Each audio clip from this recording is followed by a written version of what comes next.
jungle.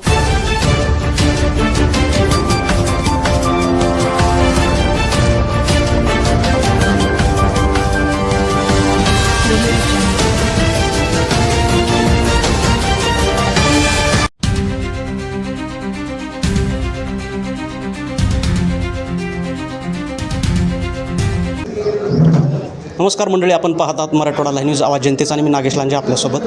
Kingaon जिल्हा परिषदेची निवडणूक जाहीर झाल्यापासून एक वेगळा माहोल तयार झालेला आहे आणि मोठ्या संख्येने तरुण वर्गाचा व ज्येष्ठांचा सुद्धा या सर्व उमेदवारांना मोठ्या संख्येने त्यांच्यासोबत आहेत आणि एक प्रतिक्रिया चांगल्या आहेत. तर आता आपण प्रत्यक्ष या ठिकाणी किनगाव येथे त्यांच्या भाजपा या पक्ष कार्यालयाला भेट दिलो आहोत.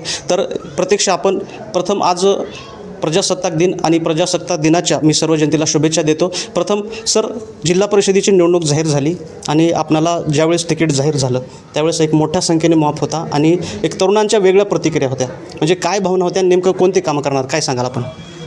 नमस्कार सर्व भारतीय नागरिकांना मी प्रजासत्ताक दिनाच्या शुभेच्छा देतो. देशाचे लाडके पंतप्रधान माननीय नरेंद्रजी मोदी साहेब, राज्याचे कार्यक्षम मुख्यमंत्री, सर्व लाडक्या बहिणींचे लाडके भाऊ, आमदार मुख्यमंत्री देवेंद्र फडणवीस साहेब, लातूर जिल्ह्याचे माजी पालकमंत्री माननीय संभाजी भैया पाटील निलंगेकर, लातूर भाजपाचे अध्यक्ष माननीय बसवराजजी पाटील मुरगुळ साहेब, माननीय अभिमन्यू पवार साहेब, लातूर ग्रामीणचे रेणापूरचे आमदार माननीय रबीचा कराड साहेब, अहमदपूरचे नेते माननीय दिलीप देशमुख साहेब, माननीय गणेश हाके साहेब, माजी आमदार बबुरावजी खंदारे साहेब, माननीय राजकुमार मस्के साहेब, या भागाचं ज्यांनी नेतृत्व केलं मागील 10 वर्ष ते माननीय त्रिमुखजाबा गुट्टे साहेब, माजी जिल्हा सदस्य अशोक केंद्रे साहेब आणि किनगाव मंडळचे अध्यक्ष माननीय चंद्रभाग खंगे साहेब. ज्यावेळेस या भागाचा तिकिटाचा प्रश्न चालू होता त्यावेळेस प्रत्येक नेत्याला वाटत होतं की आपण आपल्या या भागातील एका तरुणाला जिल्हा परिषदेची संधी द्यावी. त्यांनी हे पक्षाकडे मांडलं आणि भारतीय जनता पार्टीने एका सर्वसामान्य घरातील कुटुंबाला, एका तरुणाला भारतीय जनता पार्टीचं तिकीट दिलं. त्याबद्दल प्रथमतः मी भारतीय जनता पार्टीचे आभार मानतो. या किनगाव जिल्हा परिषदेमध्ये जिल्हा परिषद उमेदवार सौ प्रतीक्षा भागवत गुट्टे हे आहेत. किनगाव पंचायत समिती गणाचे उमेदवार सौ सूर्यताई अशोकराव मुंडे आणि धानोरा पंचायत समिती गणाचे उमेदवार माजी सभापती सौ अयोध्या अशोकराव केंद्रे हे आहेत. मला या आपल्या मतदारसंघातील माझ्या लाडक्या बहिणींना, लाडक्या भाऊंना आणि माझ्या तरुण सहकाऱ्यांना मला सांगू इच्छितो, ज्यावेळेस जिल्हा परिषद निवडणूक होईल त्यानंतर आपल्या भागातील जे काही प्रश्न आहेत त्यामध्ये प्रामुख्याने शिक्षणाचा प्रश्न आहे, आरोग्याचा प्रश्न आहे, पाणी पुरवठ्याचा प्रश्न आहे आणि माझ्या मतदारसंघातील सामाजिक न्याय विभागाचा जे प्रश्न असेल त्यामध्ये प्रामुख्याने सामाजिक घटकातील माझे जे भाऊ आहेत, बहिणी आहेत, त्यांच्या दुर्बल घटकासाठी मी येणाऱ्या काळामध्ये चांगल्या प्रकारे प्रत्येक नागरिकाला न्याय देण्यासाठी काम करेल आणि जिल्हा परिषद अंतर्गत, पंचायत समिती अंतर्गत जे आपली विकास कामे असतील ते प्रत्येक घरापर्यंत पोहोचेल असा मी आपणा सर्वांच्या वतीने शब्द देतो.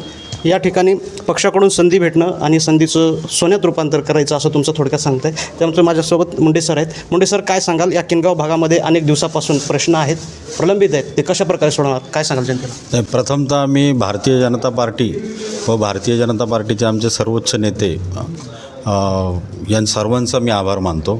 कारण की त्यामध्ये आभार मानण्यासारखे म्हणजे स्वतः देवाभाऊ असतील, पंकजाताई असतील, परत आपल्या लातूर जिल्ह्याचे अध्यक्ष बसवराजजी पाटील असतील, संभाजी भैया निलंगेकर पाटील असतील, अभिमन्यू पवार, रमेश आप्पा, त्र्यंबक आबा, अशोक केंद्रे, दिलीप मालक पाटील, परत गणेश दादा, या सगळ्यांनी जसा काही चंगा बांधला होता की आता नवीन पिढीला आणि तरुण पिढीला संधी द्यायची.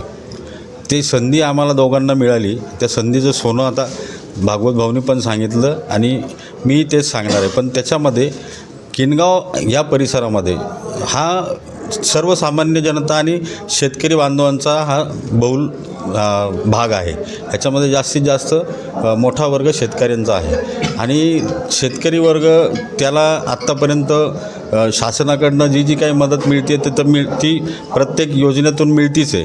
पण त्याच्या अतिरिक्त जो काही लाभ आपल्याला करून देता येईल ह्याच्यासाठी आम्ही दोघं अहोरात्र काम करू.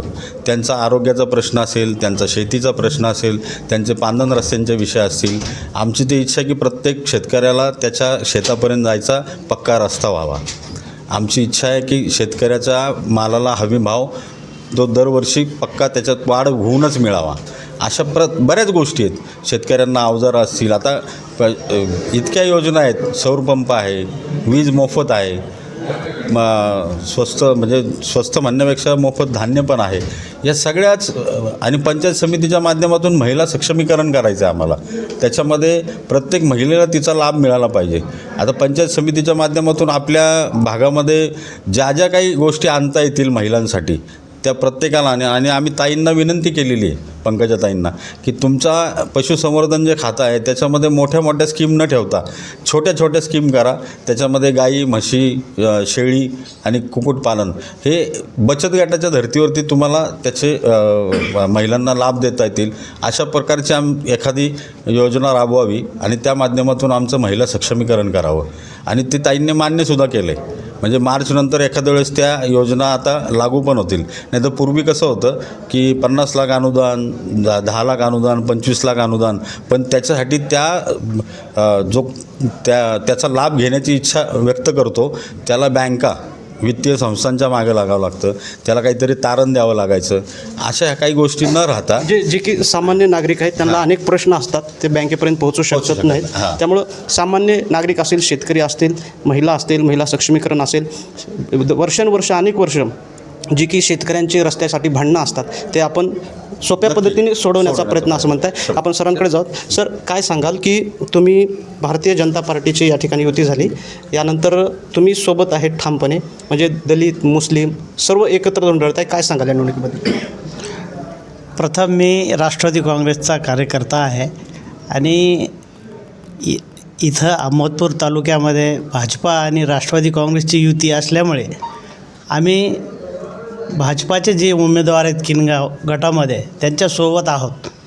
आणि आमचे मंत्री महोदय बाबासाहेबजी पाटील साहेब यांचे आदेश आहेत आम्हाला की युतीचे जे उमेदवार आहेत त्यांच्यासोबत राहा, त्यांचं काम करा. म्हणून आम्ही त्यांच्या पूर्ण ताकदीशी भागवत भाऊ असतील, अशोक भाऊ असतील यांच्यासोबत आहेत. काय सांगतो? अहमदपूर तालुक्यामध्ये भारतीय जनता पार्टी, राष्ट्रवादी काँग्रेस पार्टी, अजितदादा पवारसाहेब आणि रिपाई गट आठवले यांची युती झालेली आहे. या मतदारसंघामध्ये महायुतीचं खूप चांगलं वातावरण आहे. या किनगाव मतदारसंघामध्ये सर्व समाज हा भारतीय जनता पार्टीशी उभा आहे. प्रामुख्याने त्यात सर्व जाती आल्या, सर्व धर्म आले. या एकंदरीत या किनगाव भागामधून ज्यावेळेस 7 तारखेला मतमोजणी होईल त्यावेळेस लातूर जिल्ह्यामध्ये पहिल्या 5मध्ये किनगाव जिल्हा परिषदेची एक जागा ही नक्की असेल, ही मी आमच्या सर्व कार्यकर्त्याच्या वतीने सांगतो आहे. त्याबद्दल मी सर्व किनगावचे आभार मानतो. धन्यवाद. एकीकडे महाविकास आघाडी आणि एकीकडे महायुती दोन्हीची या ठिकाणी पाहिलं तर कामाचा आणि जे काही अजेंडा घेऊन हे सर्व उमेदवार पुढे जात आहेत. त्याबरोबरच आज खरं पाहिलं तर 26 जानेवारी 1950ला भारतीय राज्यघटनाच्याद्वारे आपल्या शासनाने जे चालू करण्यासाठी अजेंडा पुढे घेतला, त्याच राज्यघटनेच्या अनुसार जे जे करता येईल ते करण्याचं या सर्व उमेदवारांचा प्रयत्न असणार आहे. म्हणजे जी की जिल्हा परिषद अंतर्गत, पंचायत समिती अंतर्गत जे सामाजिक मागासवर्गीय असतील, त्या दुर्बल घटकासाठी ज्या ज्या योजना असतात त्या योजना किनगाव सर्कलपर्यंत कशा पोहोचाल आणि तुमचा रिपाई गटाचा भारतीय जनता पार्टीच्या उमेदवाराला कशा प्रकारे युतीचा कसा फायदा होईल, काय सांगाल आपण? प्रथमतः मी रिपब्लिकन पार्टी ऑफ इंडिया जिल्हा उपाध्यक्ष आहे आणि माननीय माननीय मंत्री रामदासजी आठवले साहेब यांची भाजपसोबतची युती आहे देशात आणि राज्यात. आणि स्थानिक पातळीवरसुद्धा आमची सहकार मंत्री राष्ट्रवादीचे बाबासाहेब पाटील यांच्यासोबत युती आहे. तर आम्हाला पार्टीकडून अशी आदेश ज्या ज्या ठिकाणी महायुतीचे उमेदवार आहेत त्यांचं पूर्ण ताकदीनं सोबत राहून काम करायला सांगितलेलं आहे पार्टीचे आदेश. दुसरा विषय तुम्ही जे विषय मांडला सामाजिक याचा, तर जिल्हा परिषदला अशा बऱ्याचशा योजना आहेत की ते आतापर्यंत गोरगरीब जनतेपर्यंत पोहोचलेल्या नाहीत. तर आता हे दोन्ही उमेदवार ॲक्टिव्ह आहेत, यांच्याकडून अपेक्षा आहे आणि आम्ही पूर्ण ताकद त्यांच्यासोबत आहेत. म्हणजे अगदीच ॲक्टिवेट करण्याचं कामसुद्धा तुम्ही करत आहात आणि नक्कीच हे उमेदवार निवडून आणू असं सर्वांचं मत आहे. तोपर्यंत पाहत राहा मराठवाडा लाईव्ह न्यूज, आवाज जनतेचा. मी नागेश लांजे, किनगाव सर्कल, अहमदपूर, लातूर.